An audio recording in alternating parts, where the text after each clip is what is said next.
once again। Hello दोस्तों, मैं रवि कुशवाहा आपकी इतिहास के लेक्चर सीरीज में आज हम चर्चा करेंगे बौद्ध धर्म के शिक्षा, मान्यता, बौद्ध संघ और बौद्ध संगीति के बारे में। हम इन चारों टॉपिकों पर बात करेंगे आज। तो हम पहले स्टार्ट करते हैं बौद्ध धर्म के शिक्षा और मान्यताएं के बारे में। हम देखेंगे कि बौद्ध धर्म में क्या शिक्षा दिया गया है और उनके मान्यताएं क्या है, बौद्ध धर्म क्या मानते हैं नहीं मानते हैं, इसके बारे में चर्चा करेंगे। जैसे कि हमने देखा था जैन धर्म के बारे में हमने पढ़ा था, तो उसके बारे में पढ़ा था, हमने शिक्षा के बारे में पढ़ा था, मान्यता के बारे में पढ़ा था कि जैन धर्म के अंदर में क्या मान्यताएं हैं, क्या शिक्षाएं दी गई है जैन धर्म के अंदर। उसी तरह हम देखेंगे बौद्ध धर्म की क्या शिक्षाएं हैं, क्या मान्यताएं हैं। ठीक है, तो हम स्टार्ट करते हैं।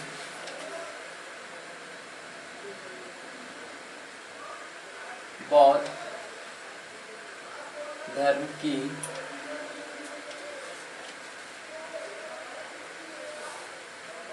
शिक्षा व मान्यताएं। ठीक है, तो हम पहले बात करेंगे बौद्ध धर्म के शिक्षा के बारे में कि बौद्ध धर्म के अंदर क्या शिक्षाएं हैं। ठीक है, तो पहले हम बात करेंगे शिक्षा के बारे में। तो देखेंगे भगवान बुद्ध के अनुसार ये जो संसार है दुखों से भरा है, संसार है जो दुखमय है। बौद्ध धर्म की हम बात करते हैं शिक्षा के बारे में, तो भगवान बुद्ध का कहना ये जो संसार है दुखों से भरा है। तो हम पहले बात करेंगे शिक्षा में, तो हम बात करेंगे पहले 4 आर्य सत्य की बात करेंगे। 4 आर्य सत्य, ये पहला शिक्षा की बात करेंगे। 4 आर्य सत्य। देखिए ये थोड़ा जो टॉपिक है, तो शिक्षा और मान्यता का ये जो टॉपिक है थोड़ा डिफिकल्ट लगेगा आपको समझने में, क्योंकि ये टर्मिनोलॉजी की बात होगा, थोड़ा टफ लगेगा। और ये आपके जो भी आपके एग्जाम है, एसएससी रेलवे का एग्जाम है, वो सब में से सवाल तो बहुत कम आएंगे, हो सकता है ना भी आए सवाल, बट पढ़ना जरूरी है। क्योंकि जब मैं बौद्ध धर्म के बारे में पढ़ा रहा हूँ तो पढ़ना पड़ेगा, आपको पूरा ही चीज़ पढ़ना पड़ेगा। इसके पहला जो पार्ट मैंने बनाया है वो आपके लिए बहुत ज़्यादा इम्पोर्टेंट है, क्योंकि उसमें सारे फैक्ट हैं, वो आपके एग्जाम के लिए बहुत ज़्यादा इम्पोर्टेंट है। उसको आप पूरे ध्यान से देखिए वीडियो को और पूरा आप याद कर लीजिए, तो आपको फ़ायदा होगा। बट इस वीडियो में हम जो भी बात करने जा रहे हैं थोड़ा आपको टफ लगेगा, समझने में थोड़ा आसानी नहीं हो पाएगा, लेकिन फिर भी आप इसको पढ़िए और हो से 2-4 बार वीडियो देखें तो हो सकता है आपको समझ में आ जाए। या अगर आप वीडियो 4 से 5 बार देखिए तो आपको समझ में आ जाएगा। अगर नहीं समझ में आता है तो हर एक टर्म को यहाँ पे लीजिए और अपने नेट पे सर्च मारिए और समझिए कि क्या इसके बारे में है। ठीक है, तो 4 आर्य सत्य के बारे में बात करेंगे। 4 आर्य सत्य के बारे में बोला गया है, पहला बोला गया दुख, फिर बोला गया है दुख का कारण, फिर बोला गया है दुख का निरोध,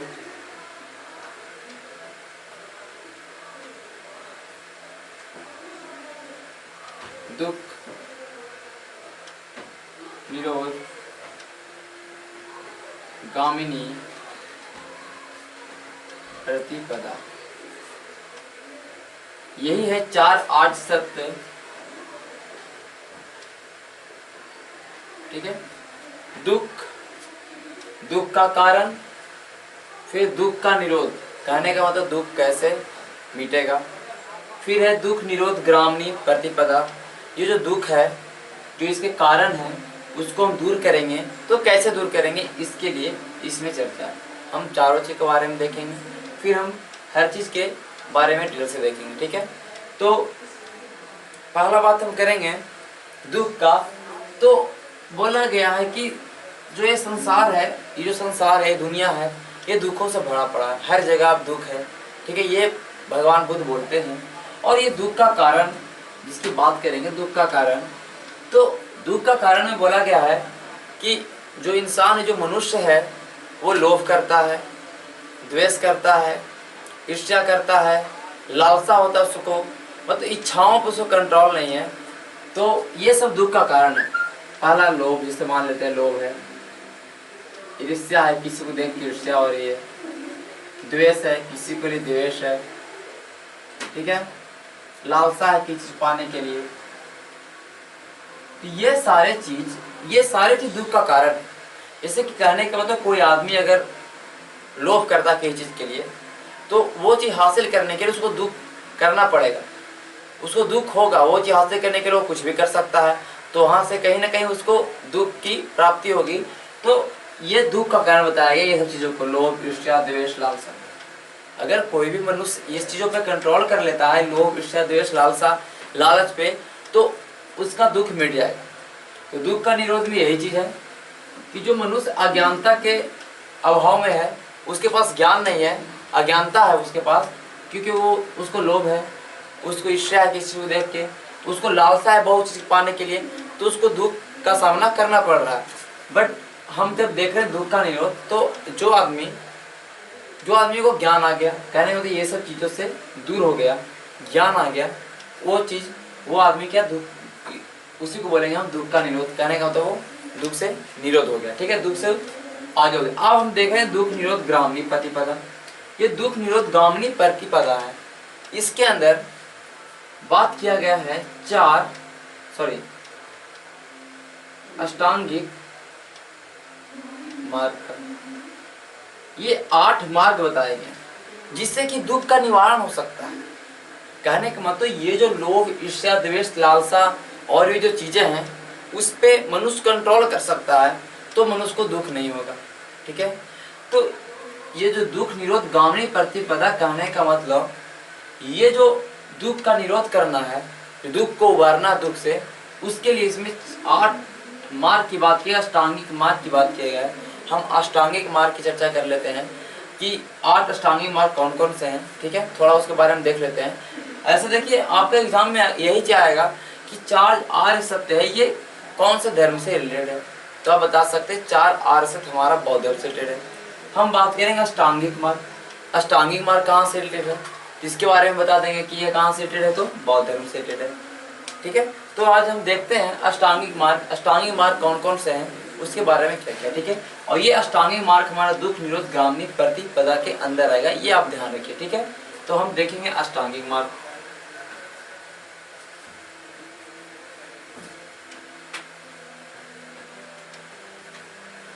देखिए, हम बात कर रहे हैं अष्टांगिक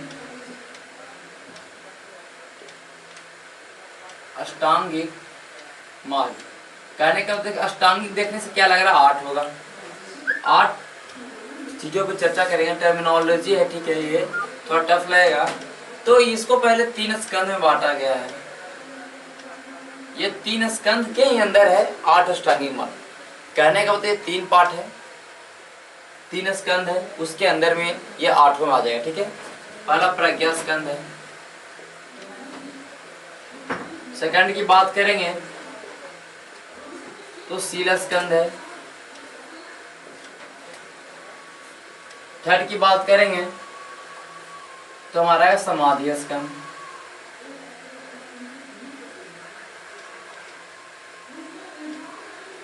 ठीक है, प्रज्ञा स्कंद, शील स्कंद और समाधि स्कंद।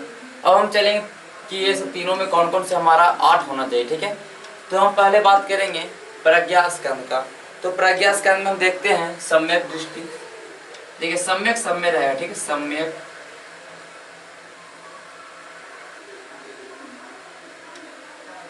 दृष्टि, ये पहला हुआ।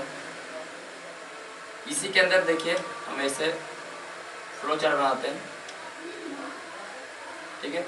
ये हमारा हो गया सम्यक दृष्टि। सम्यक सम्यक होगा, पहले ये मैं लिख देता हूँ सम्यक, इसके अंदर 3 आ जाएंगे।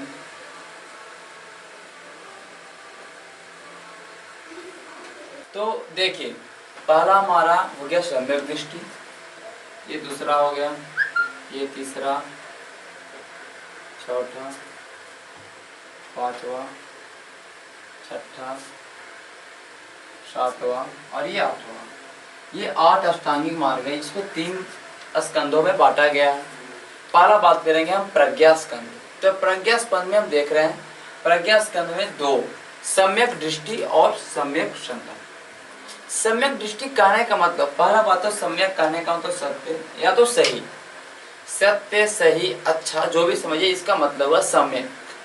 सम्यक दृष्टि का मतलब कोई भी वस्तु कोई भी चीज है उसके वास्तविक स्वरूप को देखिए। मतलब कहने का मतलब ये हुआ कि आप सही गलत में फर्क समझिए। कोई भी वस्तु हो कोई भी चीज हो उसके जो उसका कहने का मतलब जो सही चीज है उसके बारे में देखिए, ठीक है। सम्यक दृष्टि कहने का मतलब उसके स्वरूप को देखिए, जो उसका ओरिजिनल स्वरूप है वास्तविक स्वरूप को देखिए। सम्यक संकल्प कहने का मतलब आप संकल्प करिए, आप संकल्प करिए। आप मतलब कहने का मतलब यहाँ पे ये हो रहा है कि जो भी हमारा भौतिक सुख के लिए भौतिक सुख का परित्याग करिए। मतलब भौतिक सुख के तरफ आप आकर्षित नहीं हुई, जो भौतिक सुख के तरफ जो आकर्षण है आपको भौतिक सुख की तरफ, उसका परित्याग करने का संकल्प करिए। ये हमारा संयम संकल्प। सम्यक बात कहने हो तो हमेशा आप सत्य बोलिए, या तो बोलिए हमेशा अच्छी बात बोलिए, अच्छी वाणी बोलिए, ठीक है, ठीक है। फिर हमारा सम्यक आजीव कहने का मतलब, आजीव कहने का मतलब जीविका, मतलब सदाचार रूप से आप अपने जीविकोपार्जन करिए, ठीक है। जीविकोपार्जन की बात करेंगे मतलब सदाचारी ढंग से अपने जो भी आपका रहन सहन है उसको सदाचारी ढंग से आप अपना जीविका उपार्जन करिए, ठीक है। ये हमारा सम्यक आजीव केंद्र है। सम्यक कर्मांत कहने का मतलब कर्म जो करिए वो सम्यक कर्म करें, मतलब अच्छा कर्म करिए, ठीक है। अच्छे कर्म करिए जिससे कि आपका जो आप कहने का मतलब जो भी आपका इसके अंदर जो भी आपका नैतिक हो गया, ठीक है, आपका नैतिक हो गया, इसके अंदर आपका मानसिक हो गया, ये सब आपका एक अच्छा डेवलप होना चाहिए। तो ऐसा कर्म करिए जिससे कि वो सही कर्म हो, ठीक है। इसके अंदर है सम्यक कर्म। सम्यक स्मृति, सम्यक स्मृति कहने का मतलब ये हुआ कि आप मिथ्या को भूलिए। जो भी आपके समाज में या आपके आसपास जो भी मिथ्या है उन चीज़ों को भूल के आप अच्छे चीज़ों को याद करिए, ठीक है। अच्छे चीज़ों को याद करिए, मतलब मिथ्या करने का मतलब जो भी झूठ आपके आसपास में है उसको आप भूलिए और अच्छी चीज़ों को आप स्मरण करिए, ठीक है। ये हमारा सम्यक स्मृति में है। सम्यक व्यायाम कहने का मतलब ये हुआ कि नैतिक रूप से आध्यात्मिक रूप से आप एक अपने जीवन में आगे बढ़ने के लिए सतत प्रयास करिए। क्या करिए तो सतत प्रयास करिए अपने जीवन में आगे बढ़ने के लिए, नैतिक या आध्यात्मिक रूप से हमेशा प्रयास करते रहे। ये हमारा है सम्यक व्यायाम। सम्यक समाधि कहने का मतलब, सम्यक समाधि कहने का मतलब कि इसमें भी सम्यक कहने का मतलब क्या हो, अच्छा से, या तो सत्य हो गया, ठीक है। सम्यक कहने का तो अच्छा सत्य, या तो फिर आप बोल सकते हैं सही, ठीक है। ये हमारा सम्यक समाधि। तो समाधि के बारे में आप लोग जानते होंगे। समाधि कहने का मतलब अपने मन को एकाग्रता की ओर ले जाइए, मन की एकाग्रता बनाइए और समाधि में चले जाइए। हमारा है सम्यक समाधि। ये जो आठों चीज़ों का जो पालन करेगा, ये आठों चीज़ों को जो एक तरह से फॉलो करेगा, वो जो हमारा हम बात कर रहे थे दुख का निरोध, उस दुख से निरोध हो जाएगा, ठीक है। कहने का तो दुख से वो अपने आप को उबार पाएगा। तो ये हमारा ये आठों हम जो बात किए अष्टांगिक मार्ग, ये हमारा था अष्टांगिक मार्ग, ठीक है। अब हम बात करेंगे, इसको मिटाते हैं। तब तक हमने पढ़ा 4 आर्य सत्य, उसके अंदर हमने पढ़ा अष्टांगिक मार्ग, ठीक है। अब देखिए हम एक पढ़ेंगे मध्यम मार्ग। मध्यम मार्ग की कल्पना भी हमारा बौद्ध धर्म में आता है।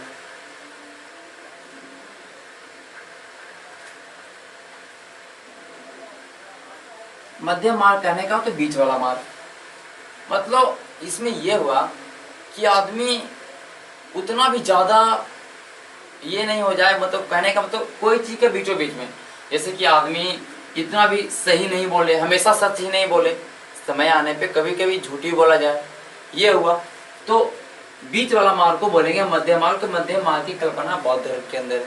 जैसे कि हमने देखा था दुख, फिर मैंने देखा था दुख का कारण। तो ये दो चीज़ के बारे में अगर हम बात करेंगे, ये दो चीज़ दुख और दुख का कारण, ये निराशावादी कल्पना है। निराशावादी कहने का मतलब आप समझ चुके हैं, निराशावादी कल्पना है कि ये दुख के बारे में बोल रहा है, दुख का कारण के बारे में निराशावादी कल्पना। लेकिन हाँ, आगे जब देखें हमने दुख निरोध, ये दुख से निरोध करने में तो दुख को हम रोक सकते हैं, दुख से निजात पा सकते हैं। फिर था दुख निरोध गामिनी प्रतिपदा, कि कैसे पाएंगे, तो ये हमारा वो आशावादी, इसमें आशावादी है, इसमें निराशावादी है। तो ये दो शुरू वाला निराशावादी था और ये शुरू वाला आशावादी था। तो यही इसके बीच में मार्ग बोलेंगे ना, मध्य मार्ग, बीच बीच वाला मार्ग, मध्यम मार्ग। कहने का मतलब आदमी उतना भी भोग विलास ना करे, ठीक है, जिससे कि एकदम विलासी बन जाए। मतलब कहने का मतलब मध्य मार्ग का आप लोग बात समझ चुके होंगे। जैसे मैंने पहले बताया कि आदमी हमेशा ही सच में नहीं बोले, हर स्थिति में सच ना बोले, कभी कभी झूठी बोलना पड़ता है।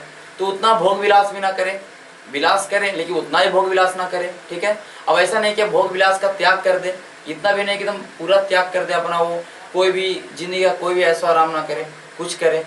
तो ये हमारा वो मध्यम मार्ग जो कि बौद्ध धर्म के अंदर पालन करते हैं, मध्यम मार्ग की, ठीक है।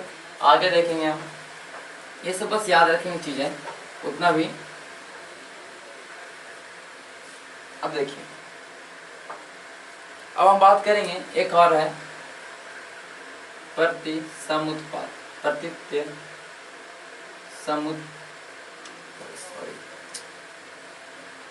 प्रतित्य समुत्पाद। ये हमारा प्रतिसमुत्पाद, प्रतिसमुत्पाद कहने का मतलब प्रति दो शब्दों से बना है, एक प्रतित्य, इसका कहने मतलब कारण,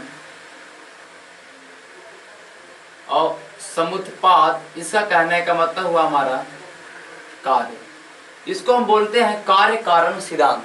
तो प्रतिसमुत्पाद सिद्धांत भी कहाँ से लिया गया, सॉरी कहाँ है, तो हमारा बौद्ध धर्म के अंदर है। तो ये सारे चीजों को याद रखना है, जो जितने भी मैं टर्मिनोलॉजी के बारे में बात कर रहा हूँ, जैसे कि मैंने बात किया अष्टांगिक मार्ग, चार आर्य सत्य, मध्य मार्ग, प्रतित समुत्पाद सिद्धांत, ये सब सारे आते हैं बौद्ध धर्म के अंदर। तो ये हमने देखा बौद्ध धर्म के शिक्षाओं के बारे में।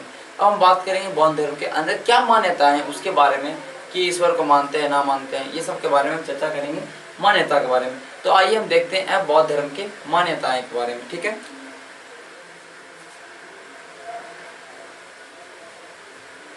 देखिए इसमें एक और शिक्षा में एक और चीज छूट रहा है, वो हम बात करेंगे पंचशील सिद्धांत की, पंचशील सिद्धांत, ठीक है। देख लेते हैं कि मान्यता देख लेंगे हम।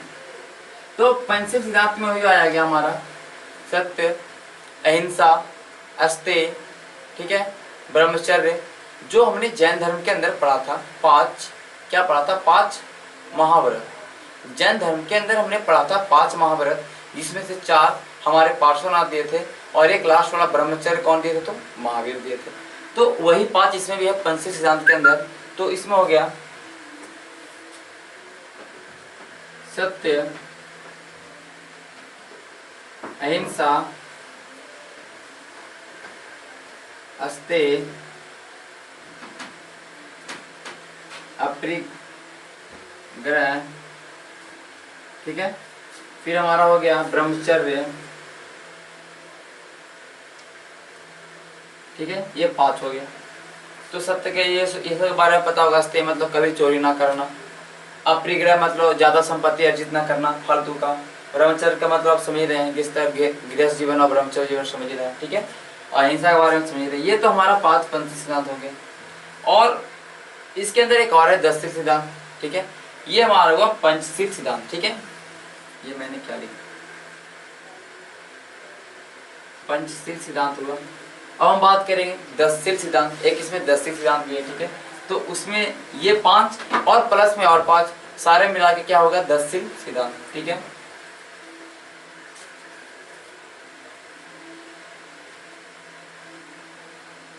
ये बस याद रखने की चीजें हैं, ये सब एग्जाम में उतना आपका जो भी ऑब्जेक्टिव एग्जाम आएगा, आपका ऑब्जेक्टिव जो एग्जाम होगा, ऑब्जेक्टिव एग्जाम में ये सब नहीं पूछेगा। ये सब डिस्क्रिप्टिव एग्जाम अगर आप तैयारी करते हैं तो उसके अंदर में ये पूछ सकता है। तो दसशील सिद्धांत में पांच चीजें हैं, जैसे कि हम बात करेंगे, ये पांच चीजों की बात करेंगे। तो पहला तो हो गया कि दोपहर के बाद भोजन ना करें, ये बौद्ध धर्म के अंदर है कि दोपहर के बाद भोजन नहीं करना चाहिए। दूसरा हमारा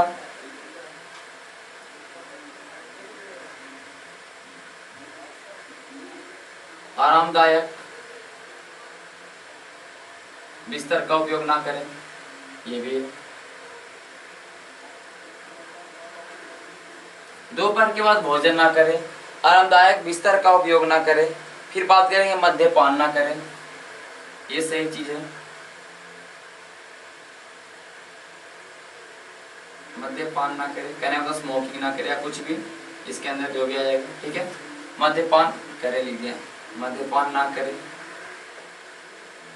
दुराचार ना करे या व्यभिचार ना करे।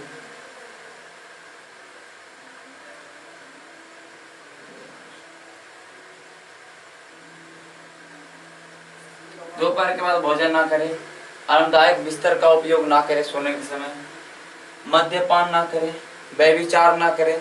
फिर हमारा है कीमती आभूषण या वस्त्र का परित्याग करें। कहने का मतलब कीमती आभूषण, कीमती वस्त्र ना पहने, ये सब है इसके अंदर। कीमती वस्त्र आभूषण का त्याग। हमने पंच सिद्धांत के अंदर देखा, जो पंच महाव्रत था हमारा जैन धर्म के अंदर, उसी के बारे में हमने पांचों के बारे में चर्चा की। फिर एक्स्ट्रा 5 हमने देखा, उसको मिला के नाम हुआ 10 शील सिद्धांत, जो ये सब था, आप लोग देख चुके होंगे। अब हम चलेंगे बौद्ध धर्म की मान्यता के बारे में, ये जो छूट गया था इसलिए मैंने इसको बता दिया। अब हम बात करते हैं बौद्ध धर्म की मान्यताएं के बारे में कि बौद्ध धर्म के अंदर क्या मान्यताएं हैं, बौद्ध धर्म क्या मानता नहीं मानता, ठीक है। मान्यताएं के बारे में बात करेंगे।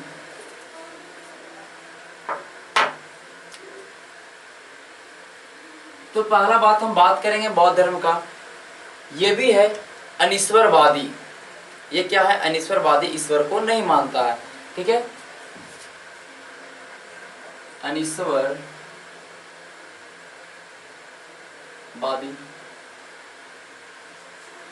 अनिश्वरवादी कहने का मतलब आप समझ चुके हो, आप पिछले लेक्चर आप अगर देखा होगा जैन धर्म का, उसमें मैंने बताया अनिश्वरवादी के बारे में। कहने का मतलब बौद्ध धर्म को, सॉरी, भगवान को नहीं मानना, ईश्वर को नहीं मानना, ये हमारा है अनिश्वरवादी कल्पना। जैसे कि हमने देखा था जैन धर्म के अंदर कि जैन धर्म के लोग भी अनिश्वरवादी थे, लेकिन वो अगर भगवान को मानते भी थे तो जीन के नीचे मानते थे, जीन के नीचे मानते थे भगवान को, ये अनिश्वरवादी है। फिर देखेंगे मूर्ति पूजा नहीं मानेंगे। फिर आगे जाके हम देखेंगे जब बौद्ध धर्म का विभाजन होगा हीनयान महायान में, तो फिर मूर्ति पूजा को मानने लगते हैं, ठीक है। मूर्ति पूजा नहीं मानते हैं।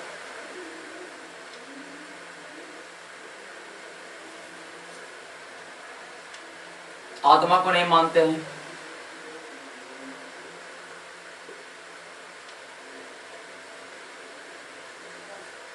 वैदिक कर्मकांड के विरोधी हो जाएंगे। हमने पहले बताया था कि जितने भी धर्म का उद्भव हुआ उस समय 6ठी शताब्दी की बात करेंगे, 6ठी शताब्दी की बात करेंगे, तो उसमें जितने भी धर्म का उद्भव हुआ वो कहीं ना कहीं वैदिक कर्मकांडों ये सब को लेके हुआ।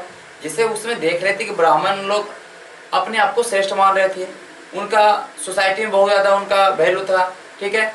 तो उसी से उठ खड़े हुए, फिर आगे जाके नए नए धर्मों का हमने देखा कि स्थापना हुआ, तो उसमें वैदिक कर्मकांड का विरोधी थे, ठीक है। वैदिक जो भी वेद के अंदर जो भी कर्मकांड की बात की है उसके विरोधी किया गया, तो वैदिक कर्मकांड के विरोधी हो जाएंगे,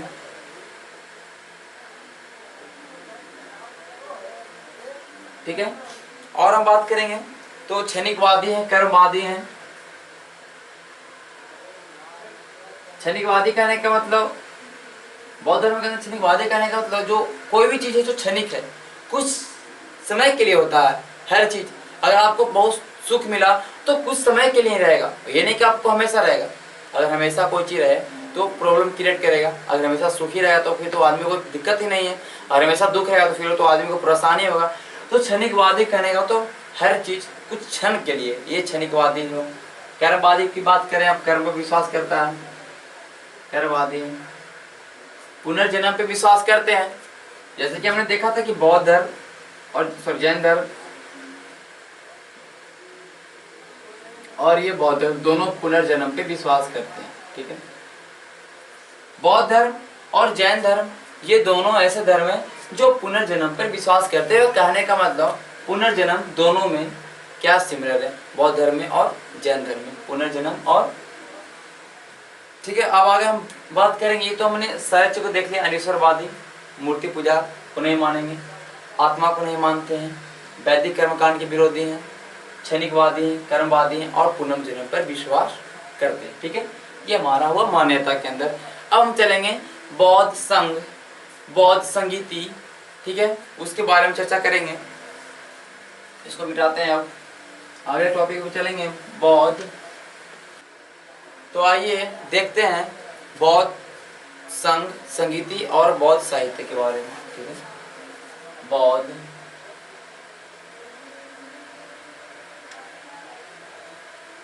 संघ,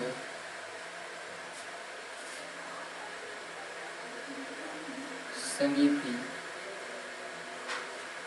एवं साहित्य।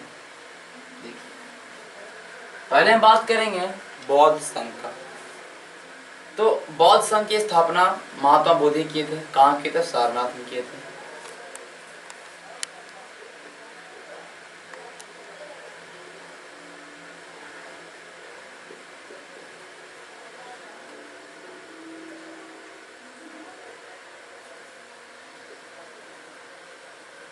ठीक है, महात्मा बुद्ध द्वारा सारनाथ में बौद्ध संघ की स्थापना होगी, ठीक है। जो भी बौद्ध संघ के अंदर जाएंगे वो आदमी को गृहस्थ जीवन का त्याग करना होगा, और जो आदमी गृहस्थ जीवन का त्याग ना करते हुए गृहस्थ जीवन रहते हुए बौद्ध धर्म को मानते हैं उसको बोला जाता है उपासिका, ठीक है, उपासिका या उपोषक, ठीक है। तो उसके बारे में हम देखेंगे। तो पहले हम देखते हैं कि ये जो संघ है, बौद्ध संघ है, इसके शर्तें क्या है, बौद्ध संघ के अंदर जाने की शर्तें क्या है, बौद्ध संघ का सदस्य बनने का शर्तें क्या है। तो हम बात करेंगे शर्तें कहने का, टर्म्स एंड कंडीशन। तो शर्तें है कि 14 वर्ष से अधिक जिसका उम्र होगा वही बौद्ध संघ में प्रवेश ले सकता है। 14 वर्ष से अधिक, पहला बात।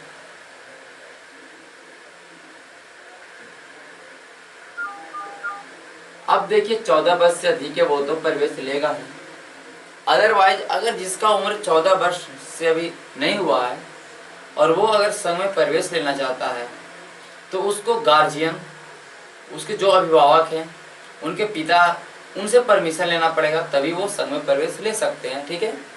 ये तो मैंने बता दिया कि 14 वर्ष जिसका भी कम रहेगा वो अपने, उसके संरक्षक कहना है, मतलब जिसके अंडर में वो है, वो लड़का है, जो भी वो व्यक्ति जो 14 वर्ष से कम उम्र है वो संघ में प्रवेश करना चाहता है तो उसको जिसके अंडर में वो है उससे परमिशन लेना पड़ेगा, तभी वो संघ में प्रवेश कर सकता है। ये तो प्रवेश करने के लिए। फिर होगी कौन से लोगों को अनुमति नहीं मिलेगा संघ में प्रवेश करने का, तो वो लोग, जैसे कि हम बात करेंगे वृद्ध व्यक्ति, आप समझ चुके हो, चोर, ऋणी जो कर्जा लिया हुआ, अपंग, विकलांग, उसी को बोलेंगे अपंग विकलांग, ठीक है। वृद्ध, चोर, ऋणी, अपंग, विकलांग, ये सब व्यक्तियों को बौद्ध संघ में अनुमति नहीं, बौद्ध संघ में प्रवेश करने की अनुमति नहीं है इन लोगों को, और ये सब कर सकते हैं, ठीक है। अब देखिए इस शर्तें हैं। अब बात ये कि ये जो हम बात कर रहे हैं पहले देख लेते हैं, जैसे ये संघ, ये एक और शर्तें हैं, जैसे मैंने पहले बता चुका हूं मैं कि गृहस्थ जीवन का त्याग,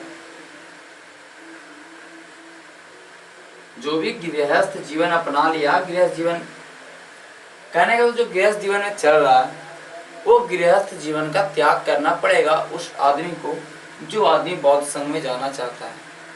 और ये जब गृहस्थ जीवन का त्याग करेगा तो इसको बोलेंगे हम प्रवज्या।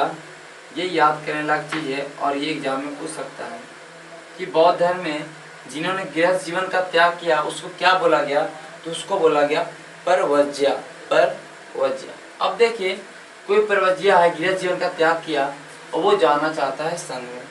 चलिए इसका मान लेते हैं कोई भी नाम है, जैसे कि हम मान लेते हैं कोई भी नाम।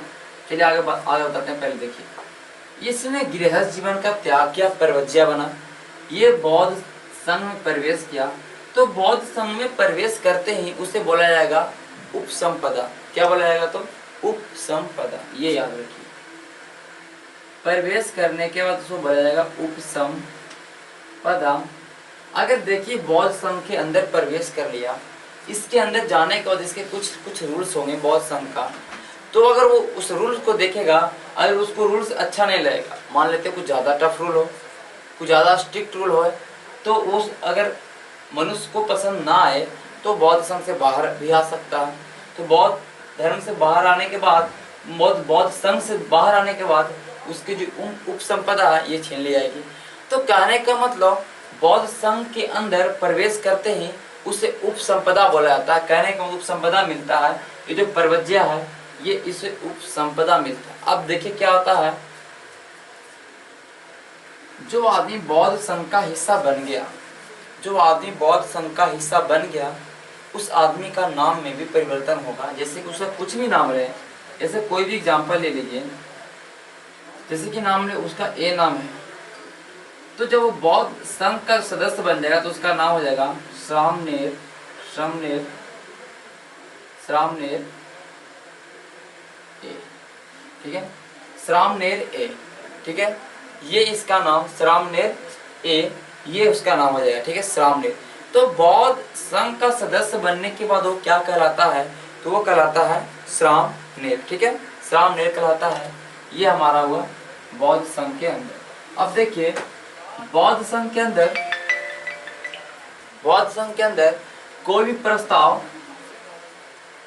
आएगा तो बौद्ध संघ के अंदर कोई भी प्रस्ताव को बोला जाता है नति या वृत्ति। ये याद रखिए, बौद्ध संघ के अंदर कोई भी प्रस्ताव को नति या वृत्ति बोला जाता है। और इसको जब पढ़ते हैं, जब प्रस्ताव को पढ़ा जाता है तो बोला जाता है अनुवास, अनुसावन,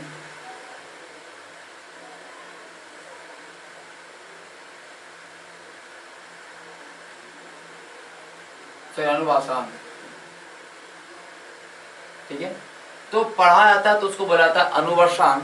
ठीक है, और प्रस्ताव को क्या बोलते हैं? नतिवृत्ति। कहने का मतलब बौद्ध संघ के अंदर कोई भी प्रस्ताव आया कि बौद्ध संघ के अंदर क्या होना चाहिए, प्रस्ताव कुछ भी, उसको बोला जाता है नति या वृत्ति। तो एग्जाम में पूछ दे कि बौद्ध संघ के अंदर प्रस्ताव को किस नाम से जाना जाता है, तो नति या वृत्ति। अगर बौद्ध उसको पढ़ा जाता है प्रस्ताव को तो उसको क्या बोला जाता है? अनुवासन। ठीक है, उसी तरह हम बात करेंगे। ठीक है, अनुवासन, अनुसावन है, सॉरी ये अनुसावन ही है, अनुवासन। ठीक है, अब देखिए यहाँ पे लिख देते, कोई दिक्कत नहीं होना चाहिए। अगर ये प्रस्ताव पास हो गया, कहने का ये प्रस्ताव अगर पास हो गया इसको बोला जाएगा भूमिस्क।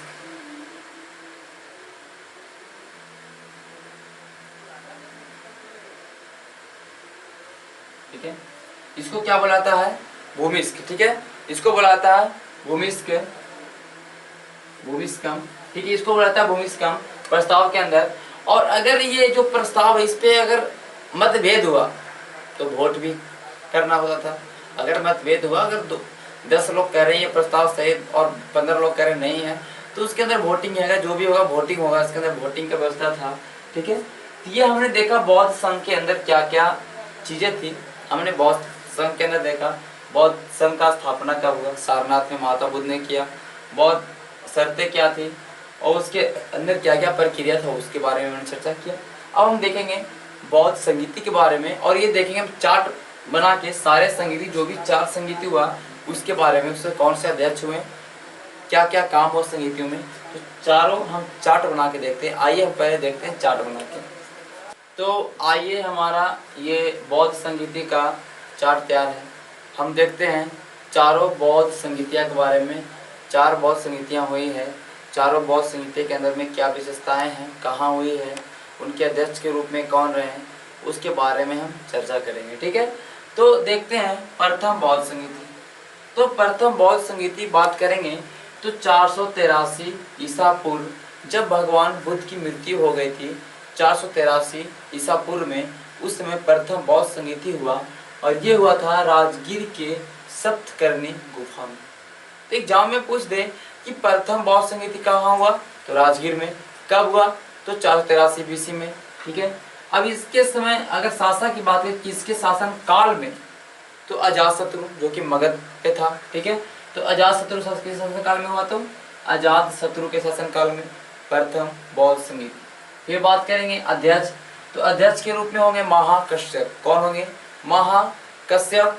और इस समय क्या कार्य हुए, मतलब प्रथम बौद्ध संगीति में क्या रिजल्ट आया, बौद्ध संगीति जब हुआ प्रथम बौद्ध संगीति के अंदर, तो उसमें क्या आया। ठीक है, तो उसमें सुत्त पिटक और विनय पिटक की रचना हुई। तो प्रथम बौद्ध संगीति के अंदर सुत्त पिटक और विनय पिटक जो कि हमारा बौद्ध धर्म का ग्रंथ है, तो इसकी रचना कहाँ हुई, तो प्रथम बौद्ध संगीति के अंदर। तो प्रथम बौद्ध संगीति राजगीर में 483 BC अजातशत्रु के शासनकाल में, महाकश्यप की अध्यक्षता में, और सुत्त पिटक और विनय पिटक की रचना। ठीक है, अब हम बात करेंगे द्वितीय बौद्ध संगीति जो लगभग 100 साल बाद हुआ, जब 483 BC में, तो 383 BC। ये तो आपको याद हो जाएगा, 483 BC भगवान बौद्ध के, जब भगवान बुद्ध की मृत्यु हुई उस समय, उसके 100 साल बाद द्वितीय, डेट से कोई दिक्कत नहीं। सेकंड क्या होगा, राजगीर में फर्स्ट राजगीर में, सेकंड हमारा वैशाली, फर्स्ट राजगीर, सेकंड वैशाली। और इस समय अजातशत्रु के बाद हमारा क्या हुआ, इसके अध्यक्ष नहीं, इसके शासक की बात करेंगे, किसके शासन काल में और किसके संरक्षण में हुआ, तो कालाशोक या काकवर्ण में, कहीं कहीं मिलेगा काकवर्ण या कालाशोक, अशोक नहीं, कालाशोक या काकवर्ण। ठीक है, और इसके अध्यक्ष होंगे सावर कमीर, कहीं कहीं सवा कामिर भी होता है, तो इससे कंफ्यूज नहीं होंगे, सवा कामिर या सावर कमीर कहीं भी। ठीक है, और इस समय कहा जो है कि बौद्ध धर्म 2 भाग में बटे, यहाँ पे भी एक 2 मत हुआ है, कैसे 2 मत नहीं, 2 भाग नहीं, 2 मत बोल सकते हैं, तो महासांगिक और स्वतांत्रिक। ठीक है, आगे हम चर्चा करेंगे बौद्ध धर्म के विभाजन में, तो महासांगिक और स्वतांत्रिक की बात करेंगे। थर्ड हुआ पटना में, पाटलिपुत्रा में, पहला राजगीर, वैशाली, थर्ड हमारा हुआ पाटलिपुत्रा में, और ये हुआ 250 BC में। और इस समय हमारा संरक्षक के रूप में रहे अशोक जो कि मौर्य वंश के थे, और फिर हमारा मोगली पुत्र तिष्य इसमें अध्यक्ष हुए, मोगली पुत्र तिष्य इसके अध्यक्ष हुए। और इसमें रचना हुआ अभिधम्म पिटक का, ये भी क्या बौद्ध धर्म का ग्रंथ है, अभिधम्म पिटक। अगर बात करेगा सुत्त पिटक, विनय पिटक प्रथम में, और तीसरा में अभिधम्म पिटक। अब हम बात करेंगे चौथा, जो कश्मीर के कुंडलवन में हुआ। कहाँ हुआ, कश्मीर के कुंडलवन में हुआ, और ये कब हुआ, प्रथम शताब्दी, कहीं कहीं प्रथम शताब्दी देगा। अगर डेट की बात करें तो 98 BC, लगभग 98 BC, डेट का कोई मेंशन नहीं किया गया, तो क्या हम बोल सकते हैं 98 BC या तो प्रथम शताब्दी। ठीक है, प्रथम शताब्दी कहने का मतलब, जैसे कि शताब्दी कहने का, जैसे कि अभी हम कौन सी शताब्दी में, तो हम लोग 21वीं शताब्दी में, जैसे कि 2020 चल रहा है, तो हम क्या कह सकते हैं 21वीं शताब्दी। इससे जैसे कि अब आप सोचे कि 2020 चल रहा है, हम बोल रहे हैं 21वीं शताब्दी। एक शताब्दी कहने का तो क्या होता है 100, 21वीं शताब्दी कहने का तो 2100, और चल रहा है 2020, 21वीं शताब्दी क्यों बोलते हैं। जैसे कि हम अगर क्रिकेट खेलते हो तो आप देखते होंगे कि आपका अगर, जैसे कि मान लेते हैं 2 ओवर समाप्त हुआ, तीसरा ओवर स्टार्ट होता है, तो 2 ओवर अगर 1 बॉल हो तो हम लोग क्या बोलते हैं, तीसरा ओवर चल रहा है, क्या बोलते हैं, तीसरा ओवर चल रहा है, एक आगे वाला ओवर की बात कर रहे हैं। तो इस तरह अगर हम लोग ये 2020 है, ये अगर शताब्दी में अगर बात करेंगे, इसके बाद वाला क्यों शताब्दी है, 2100 आएगा ना, अरे 2000 या 2000 बोलिए, इसके बाद अगर 100 जोड़ेंगे तो 2100 आएगा। तो उस तरह हम क्या बोलते हैं 21वीं शताब्दी आने वाला है, ये 21वीं शताब्दी चल रहा है। जैसे 21वीं, जैसे कि 2102 हो जाएगा तो बोलेंगे नहीं, आप क्या आंसर आएगा, तो 22वीं शताब्दी बोलेंगे, 100 वर्ष को आगे बढ़ा के बोलेंगे, जैसे कि हम 1 ओवर बढ़ा के बोलते हैं, उसी तरह 100 वर्ष आगे बढ़ा के बोलते हैं। तो जब प्रथम शताब्दी कहने का मतलब क्या हुआ, प्रथम कहना पहला शताब्दी, ये 100 के अंदर ही होगा ना, 100 के अंदर ही होगा। ठीक है, 0 तो बोलेंगे नहीं, तो ये हुआ प्रथम शताब्दी। और इस समय कौन थे अध्यक्ष, सॉरी इस समय कौन थे हमारे शासक, तो कनिष्क थे। कौन थे शासक थे, तो कनिष्क था। और अध्यक्ष के रूप में वसुमित्र थे, और उपाध्यक्ष तो अश्वघोष। तो अध्यक्ष के रूप में वसुमित्र, और उपाध्यक्ष कौन है, अश्वघोष। अश्वघोष हुए उपाध्यक्ष, और अध्यक्ष होंगे वसुमित्र। और इस समय 2 भाग में बट गया बौद्ध धर्म, हमारे 2 भागों में विभाजित हो गया, बौद्ध धर्म का विभाजन हो गया हीनयान और महायान में। कहाँ में, हीनयान और महायान 2 भागों में। तो हमने चारों संगीतियों के बारे में देखा, प्रथम राजगीर, तो हम इसको एक तरह ट्रिक से अगर देख लेंगे थोड़ा सा, तो हो सकता है आपको अगर याद हो जल्दी से। तो हम एक और देख लेते हैं। डेट तो आपको याद हो ही क्या होगा, पहला जब भगवान बुद्ध की मृत्यु हुई, ठीक है, उसके 100 साल बाद, फिर 250, फिर तो 4वीं शताब्दी, ये तो इजीली याद हो जाएगा। तो हम ट्रिक अगर हम बात कर लेते हैं थोड़ा सा, ठीक है, तो ट्रिक याद कर लेते हैं पहले। RAM राम राजगीर में हुआ, ठीक है, राजगीर में हुआ। ए से क्या होगा कि अजातशत्रु के शासन काल में हुआ, और एम कहने का मतलब क्या हुआ, महाकश्यप। तो कैसे याद कर रहे हैं हम याद कर रहे हैं पहले स्थान, फिर याद कर रहे हैं शासक, फिर याद कर रहे हैं अध्यक्ष। स्थान, शासक, अध्यक्ष, स्थान, शासक, अध्यक्ष। तो पहला हुआ राम। सेकंड की अगर हम बात करेंगे तो ट्रिक यहीं से बना लेंगे, कोई दिक्कत नहीं है। पहले स्थान तो वैशाली, वी से वैशाली कहेंगे, कालाशोक, के से कालाशोक कहेंगे, और एस से क्या कहेंगे, सवाकामी, विकेश, राम विकेश। कोई भी आप नाम, विकेश से आप नाम याद रख लीजिए, वी से कोई भी विशाल कुमार शर्मा या जो भी है, ठीक है। राम तो याद हो गए, ठीक है। थर्ड की बात कर लेते हैं। ये प्रथम बौद्ध संगीति, सेकंड बौद्ध संगीति, थर्ड बौद्ध संगीति हम आप बात करेंगे। तो पाटलिपुत्र में होते पी तो याद होगा आपको। ए से हो गया आपका अशोक, एम से हो गया Moggaliputra, palm, Ram Vikesh palm, Ram Vikesh palm, ठीक है। फोर्थ में याद कर लेंगे, ये हमारा कश्मीर में हुआ, तो कश्मीर से के याद रखिए, कनिष्क से भी के याद रखिए, और वसुमित्र इसके हमारे अध्यक्ष हुए थे, भी याद रखिए, वसुमित्र या घोष, ये जो भी मिले, के भी, ठीक है। तो हमारा इसमें देखें क्या हमने देखे, हमने देखा राम, राजगीर, वैशाली, पाटलिपुत्र, कश्मीर, ए से अजातशत्रु, के से कालाशोक, फिर ए से हमारा अशोक, के से कनिष्क, एम से मोगलीपुत्र, सॉरी महाकश्यप, सवाकामिर, मोगलीपुत्र से, और वी से हमारा वसुमित्र या अश्वघोष, उसके उपाध्यक्ष, ये हमारा हुआ, और वो आप याद कर लीजिएगा। तो आइए, हमने बौद्ध संगीति के बारे में चर्चा कर लिया। अब हम चर्चा करते हैं बौद्ध साहित्य के बारे में। बौद्ध के कौन से ग्रंथ है, बौद्ध साहित्य कौन कौन से हैं, ठीक है। हम चर्चा करते हैं अब बौद्ध साहित्य के बारे में, ठीक है, जिसको आप स्क्रीनशॉट ले सकते हैं, फिर हम मिटा देते हैं इसको।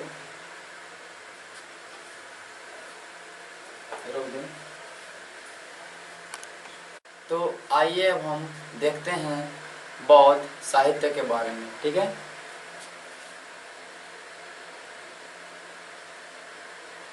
बौद्ध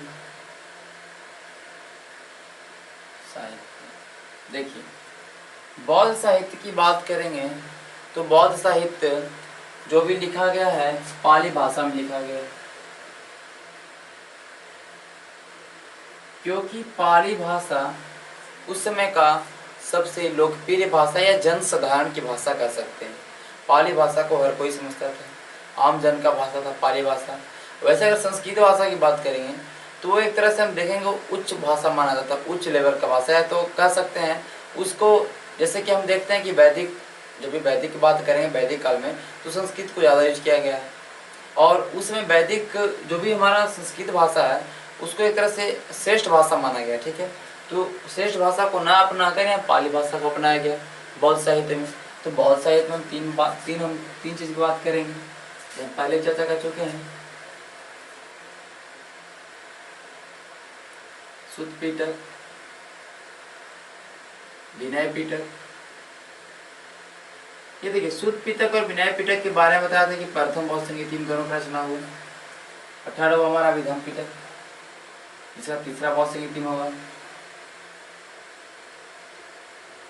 सबसे बड़ा की बात करेंगे तो हमारा शुद्ध पिटक, ठीक है। सबसे छोटा की बात करेंगे तो विनय पिटक और अभिधम्म पिटक बीच में आ जाएगा, ठीक है, ये याद रखिए। शुद्ध पिटक बोला था कि आनंद की रचना है,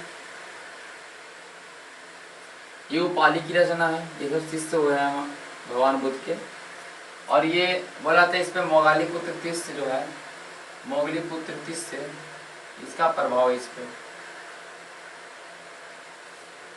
ये हमारा है शुद्ध पिटक, विनय पिटक और अभिधम्म पिटक। ये तीन पिटक हैं जो पाली भाषा में लिखे गए हैं, इसको त्रिपिटक बोला जाता है। तो त्रिपिटक किससे संबंधित है, तो बौद्ध साहित्य से। और बौद्ध साहित्य किस कौन सा भाषा में लिखा, पाली भाषा में। और ये सब शुद्ध पिटक, विनय पिटक और अभिधम्म पिटक है, ठीक है। अब देखिए, ये शुद्ध पिटक में क्या है, तो सुत्त पिटक में जो भगवान बुद्ध के जितने सारे उपदेश हैं इसके बारे में चर्चा किया गया, उपदेश के बारे में, भगवान बुद्ध की शिक्षाओं के बारे में दिया गया। विनय पिटक में संघ है, जो संघ था बौद्ध संघ, जिसके नियम के बारे में है। ठीक है, और हम बात करेंगे अभिधम्म पिटक का। ठीक है, इसमें जो भी भगवान बुद्ध ने शिक्षा दिया, उसको उपदेश दिया, उसके बारे में है। विनय पिटक में संघ के नियम के बारे में है। और अभिधम्म पिटक में हम बात करेंगे तो अभिधम्म पिटक में है ये दार्शनिक पक्ष है, कहने का मतलब जो बौद्ध धर्म का दार्शनिक पक्ष है, जो भी इसके बारे में है हमारा अभिधम्म पिटक में। जैसे कि अभिधम्म पिटक में हम जो भी देखेंगे दार्शनिक पक्ष, जो मान्यताएं के बारे में देखेंगे, अनिश्वरवादी ये सब बात करेंगे, तो ये सब हमारा किस में है, तो अभिधम्म पिटक में। ठीक है, ये हमने देखा बौद्ध साहित्य के बारे में। अब हम चलेंगे आगे बौद्ध धर्म का विभाजन और बौद्ध धर्म का पतन के बारे में। ठीक है, ये थोड़ा ज़्यादा लंबा वीडियो जाएगा, लेकिन कोई दिक्कत नहीं है, आप 2-4 बार देखिए वीडियो को, समझ में आएगा। और ना भी समझ में आए तो कोई दिक्कत नहीं है, जितना समझ में आता है उतना तो पढ़िए कम से कम। बात करें विभाजन,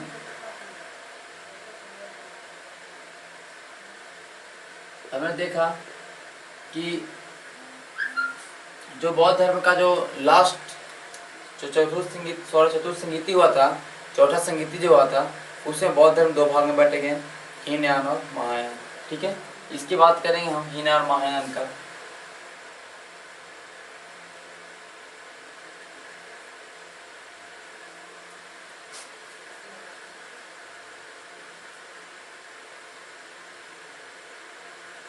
देखिए, हीनयान की बात करेंगे, महायान की बात करेंगे। ठीक है, आखिरकार हीनयान और महायान में क्यों बटा, तो देखिए कहीं ना कहीं मतभेद आते रहता है हर धर्म में। तो हीनयान में देखा कि इन्होंने, हीनयान के जो भी लोग हैं, इन्होंने भगवान बुद्ध को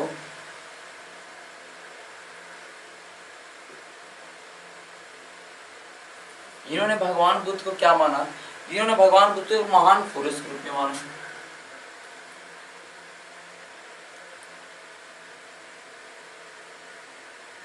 देखिए, पहला बात, हीनयान को बोला जाता है, हीनयान को बोला जाता है निम्न मार्गीय। ठीक है, निम्न मार्गी, इसको बोला जाता है उत्कृष्ट मार्गी।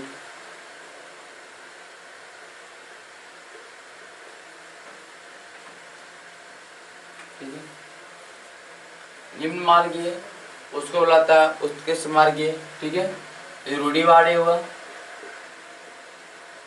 रूढ़िवादी विचारधारा के लोग हुए, ये हमारा परिवर्तन के साथ।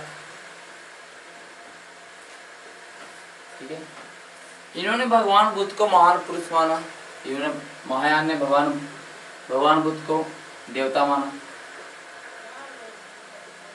ठीक है, देखिए इन्होंने भगवान बुद्ध को एक पुरुष माना, महान पुरुष के माना, लेकिन जो महायान वाले थे इन भगवान बुद्ध को क्या माना, देवता माना, भगवान माना, ईश्वर माना। ठीक है, भगवान बुद्ध को। अब देखिए, ये अवतार वाद को नहीं माने, इन्होंने अवतार के बारे में बोला कि अवतार कुछ होता है, लेकिन महायान वाले ने बोला कि भगवान बुद्ध किसी न किसी का अवतार है। ठीक है, ये अवतारवाद को नहीं मानते थे, लेकिन महायान वाले अवतारवाद को मानते थे। ये भाई मूर्ति पूजा पे विश्वास नहीं रखते थे, लेकिन ये क्या करेंगे, तो ये मूर्ति पूजा मानेंगे।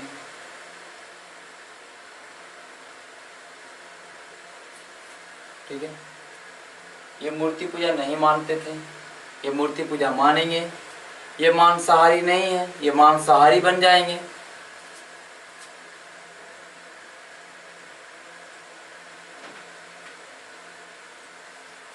ये मांसाहारी हो जाएंगे।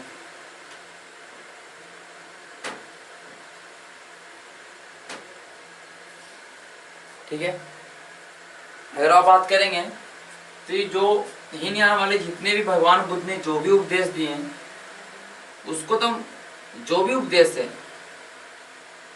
उसको अक्षरतः मानेंगे। अक्षरत्व मानेंगे, कहने में जो भी उपदेश दिए हैं बड बाई बड ये फॉलो करेंगे हीनयान वाले, लेकिन ये परिवर्तन के साथ मानेंगे। जो उपदेश है वो तो फॉलो करेंगे, साथ में साथ कुछ परिवर्तन भी कर सकते हैं, परिवर्तन के साथ मानेंगे। कहने का मतलब भगवान बुद्ध ने जो भी शिक्षाएं दिया उसको ये मान रहा है हीनयान वाला पूरा पूरी, लेकिन ये है उसमें कुछ चेंजिंग ला रहा है तब माना। मैंने इसलिए पहले लिखा महायान को परिवर्तन के साथ बोला गया, और ये रूढ़िवादी जो लिखा हुआ है वही मानेंगे, ठीक है। ये हमारे हीनयान के अंदर हुआ, और ये महायान के अंदर ये दोनों डिफरेंट क्यों है आपने समझ चुका होगा। ये दोनों आखिरकार दो भागों में विभाजन क्यों हुआ, ठीक है। बात कर लेते हैं थोड़ा कि हीनयान का अगर बात करेंगे तो बर्मा, श्रीलंका, इंडोनेशिया, ये सब मानने वाले हीनयान के मिलेंगे आपको। बर्मा, श्रीलंका और इंडोनेशिया। इसकी बात करेंगे तिब्बत, चीन, जापान,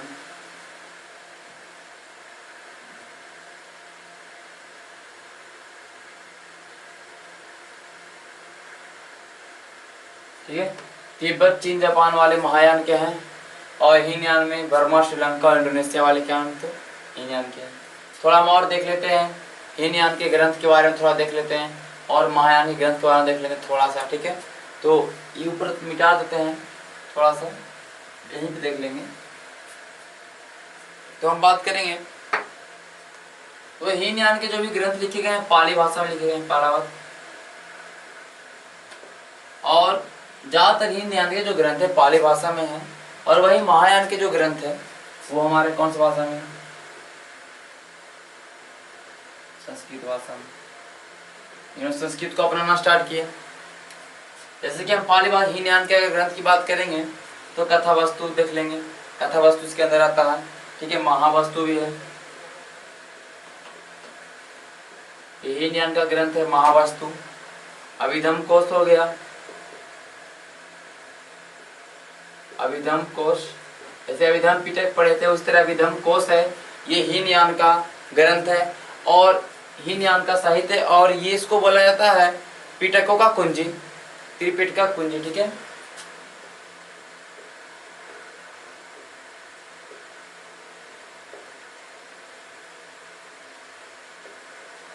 ठीक है। महायान की बात करेंगे तो बुद्ध चरित्र इसमें आ जाएगा, बुद्ध चरित्र हो गया, सुनिवाद संस्कृति हो गया,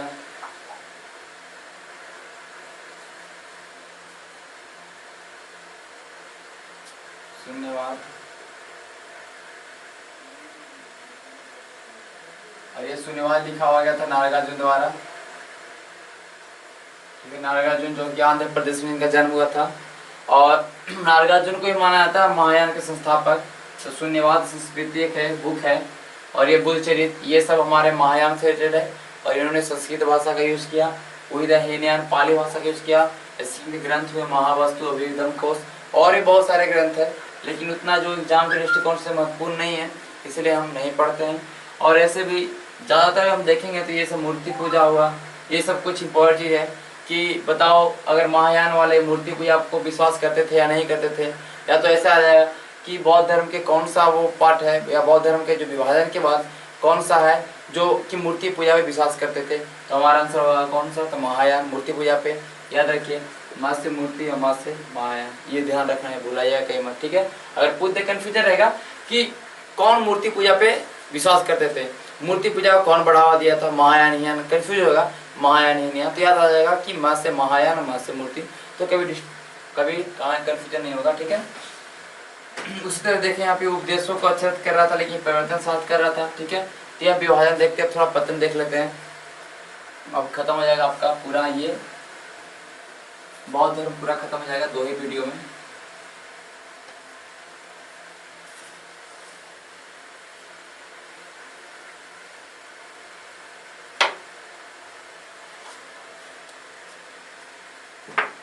अब देखो पतन, आखिरकार बौद्ध धर्म उतना पतन क्यों हो गया, मतलब बौद्ध धर्म का उतना ज्यादा फैल नहीं क्यों पाया बौद्ध धर्म, क्यों नहीं फैल पाया? देखिए बौद्ध धर्म जो बना था, जो कहीं ना कहीं देखे तो जो वैदिक धर्म होता है, वैदिक कर्मकांड था, वैदिक जो धर्म था उसके बुराइयों को दूर करने के लिए बना था, उसको बुराइयों से हट के बना था, तभी तो लोग इसको माने, बौद्ध धर्म को माने।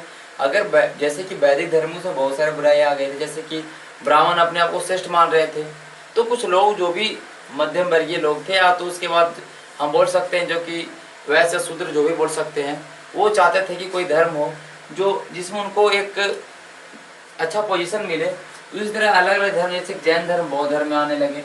तो बौद्ध धर्म में शुरुआत में हम देखे कि बौद्ध धर्म सही चल रहा था, लेकिन जब आगे देखे तो वैदिक जो भी जैसे कि देखिए ईश्वर को मानने लगे, आगे जाके महायान ईश्वर को मानने लगे। महायान ने भगवान को तो क्या माना? देवता माना। तो पहले देखे थे कि भगवान, पहला क्या था कि पहले हम देखे थे जैसे कि जैन धर्म देखे, बौद्ध धर्म देखे, ये दोनों ईश्वर को पहले नहीं मानते थे, अनिश्वरवादी थे। लेकिन जब आगे देखिए, जब पतन हुआ जब विभाजन हुआ तो ये बन गए क्या? ईश्वर को मानने लगे। तो जब वैल्यू जो भी कोई धर्म का जो वैल्यू है, उसके अंदर जो प्रिंसिपल्स हैं, कोई लोग उसको समझ के माने कि नहीं ये ईश्वर को नहीं मानते, चलो इसमें हम आ जाते हैं। और जब तुम ईश्वर को मान लो तो कोई भी लोग भागेंगे, दूर भागेंगे ना, सपोर्ट क्यों करेंगे? क्यों इस धर्म में रहेंगे? जब तुम फिर ईश्वर को मानने लगा तो फिर वैदिक धर्म ही ना अच्छा है। तो इधर ईश्वर को मानने लगा, जैसे कि मूर्ति पूजा फिर इन लोग करने लगा, तो बहुत सारी चीज जब आ गया तो लोग धीमे धीमे इसके फॉलोअर्स कम होते गए, धीमे धीमे इसके फॉलोअर्स कम होते गए। ठीक है, फिर बात करें संस्कृत भाषा की उपयोग करने लगे।